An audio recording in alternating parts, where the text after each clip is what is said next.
అందరికీ నమస్కారం. Welcome back to my channel.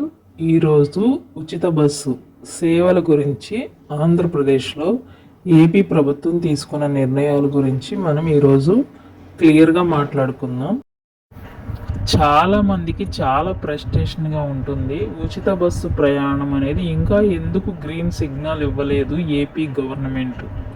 ఎటు చూసినా మాటలతో దాడి చేస్తున్నారు సీఎం చంద్రబాబు నాయుడు గారిని.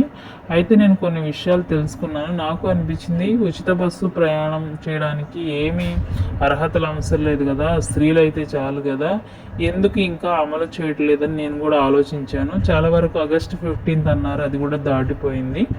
ఇంకా ఎందుకు ఆ యొక్క గ్రీన్ సిగ్నల్ అనేది ఉచిత బస్సు ప్రయాణికి ఇవ్వలేదు అనేది విషయాలు నేను తెలుసుకున్నాను. మీకు నచ్చితే లైక్ చేయండి, సపోర్ట్ చేయండి. Thank you. ఉచిత బస్సు ప్రయాణం ఇంకా అవలంబించకపోవడానికి ముఖ్య కారణం నాకు తెలిసి బస్సులు సరిగా లేవండి. 1000 బస్సుల్ని కొంటున్నారు ఆల్రెడీ. సో అవన్నీ వచ్చిన తర్వాత ఉచిత బస్సు సేవల్ని ఆరంభిస్తారనుకుంటున్నాను. ప్రజెంట్ మన ఏపీ రాష్ట్రం యొక్క బడ్జెట్ కూడా చాలా లోగా ఉంది, అప్పుల్లో ఉంది. వీటన్నిటిని భర్తీ చేయాలంటే కూడా రవాణా నుంచి చాలా అనేది ఇన్కమ్ వస్తుంది. సో వాటన్నిటిని చాలా వాటికి ఉపయోగించుకోవచ్చు.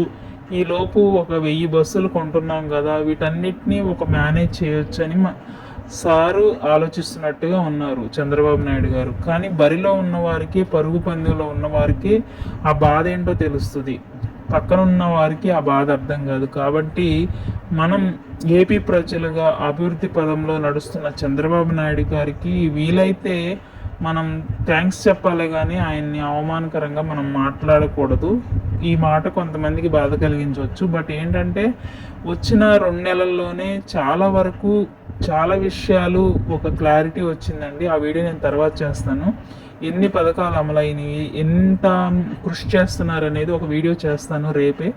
సో నాకైతే చాలా స్టడీ చేస్తున్నాను కాబట్టి నాకు అర్థమవుతుంది. ఓకేనా ఫ్రెండ్స్, త్వరలోనే అన్నీ సాల్వ్ అవుతాయి.